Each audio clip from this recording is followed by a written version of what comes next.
Hi everybody, this is Chloe Hudson with World Peace Projects. Thank you for joining me.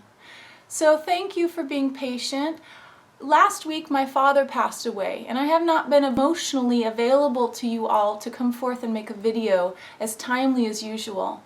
In an honoring of his passage, I would like to communicate about the Plane of Bliss, and then I will do a channeling on it as usual. So what many of us call heaven, as we've learned from biblical texts, is actually titled the Plane of Bliss, at least to the beings in the ethers and on the other side. When our soul releases out of this corporeal body, most of the time we travel and are ushered with the guidance of the archangels and your guardian angel and maybe your dearest and nearest soul friends and family. You are retrieved and your soul is taken up to a higher dimensional plane of bliss. Hence the reason when we speak of heaven we look up, because the higher dimensions are lighter and they tend to vibrate on a higher frequency.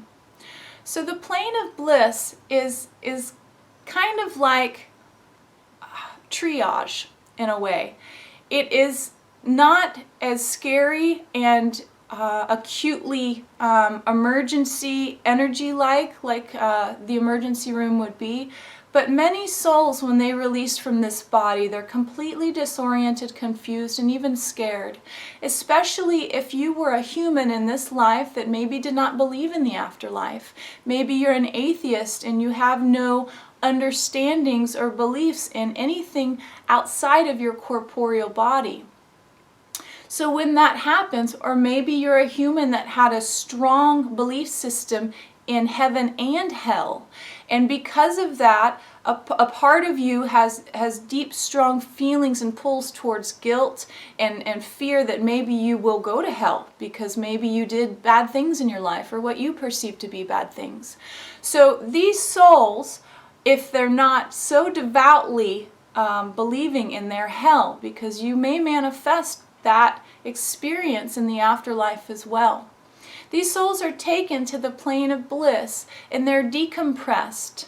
So in many cases, if a soul is in deep shock, they'll be put into basically like a hyperbaric chamber. And the guides and the angels and all of the loving beings will come forth and calm them and soothe them and put them in an extremely peaceful state.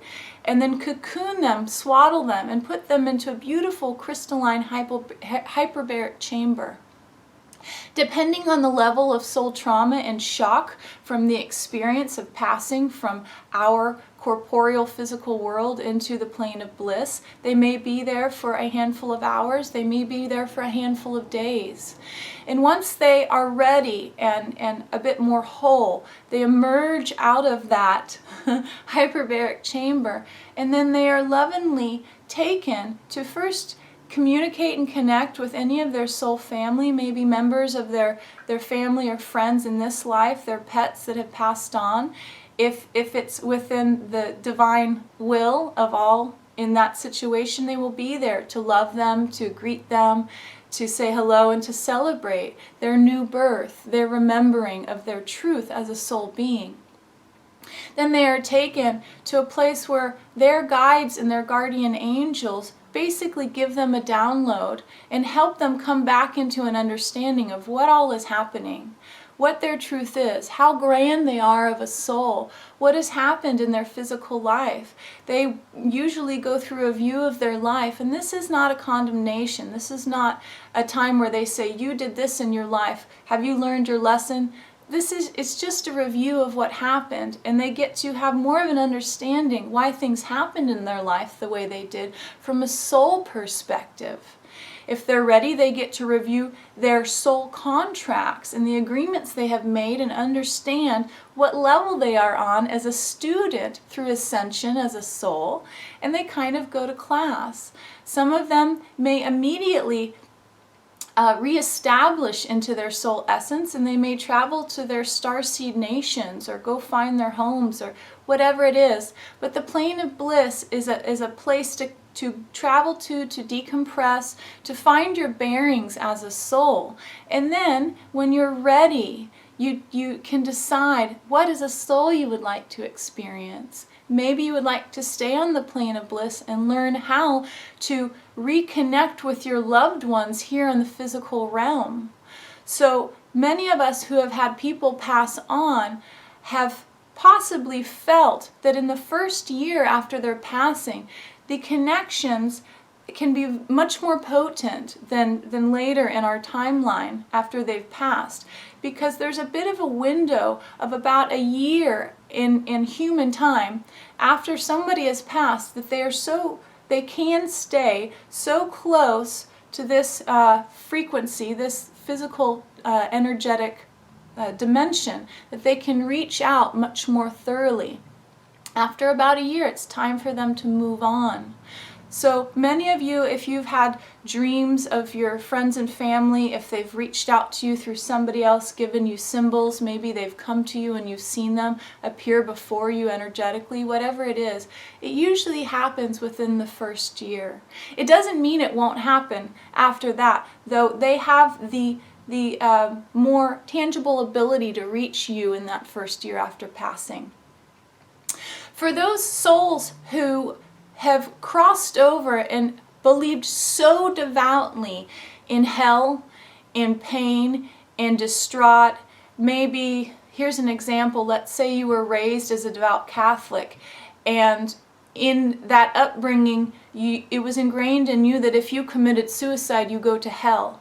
Well, maybe as a human, you chose to release yourself of this corporeal body through means of what we call suicide.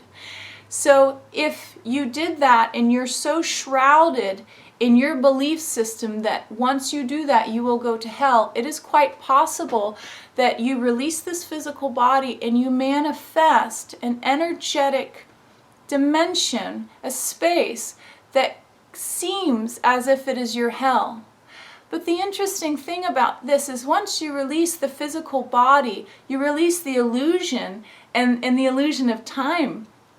As soon as you choose to have a different thought about this, to process in a different way as a soul, the instant that you have the notion that maybe this is not true, maybe I deserve something better, maybe there is a heaven, you instantly are taken up to the plane of bliss or wherever it is your guides would like for you to go. So for beings who are stuck in a bit of a hell-like space, it is simply because they have not allowed themselves to even have the inkling, the notion that there is something much more beautiful and loving for them and that they can have that. Because as soon as they do, energy will shift. There is no time barrier like we have here in regard to manifestation. Once you release your physical vessel, you can manifest anything aligned with your soul instantaneously. And there's no danger of manifesting things that will be dangerous for you because you have no corporeal body. Now, of course, you can continue pain and suffering, just like those souls that maybe have deposited themselves into spaces that they term their hell, whatever version that is to them, because it will be very unique to their beliefs, their fears, their illusions, etc. So for me, I have a very clear process of death. Now, of course, because it was my father who just passed, and I love him dearly, and it's sad to know that as a human, you don't get to connect with them physically in their human form any longer.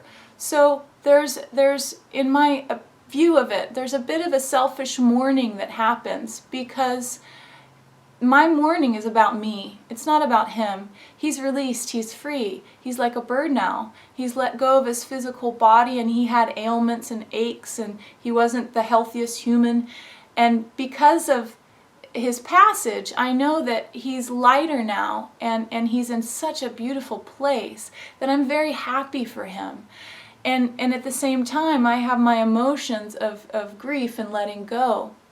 Though because I'm so clear that when we leave this world and move on, there's so much love and beauty to be had and there's such a fabulous afterlife. It makes it much more easy for me to have peace with death because it's not really death, right? It's a rebirth. It's a remembering of your truth. It's just a letting go of this density. I hope that that brings you some kind of enlightenment in some form. I send all of my love to you guys, and I'll channel on this just after this. Thank you. Take care. Bye-bye.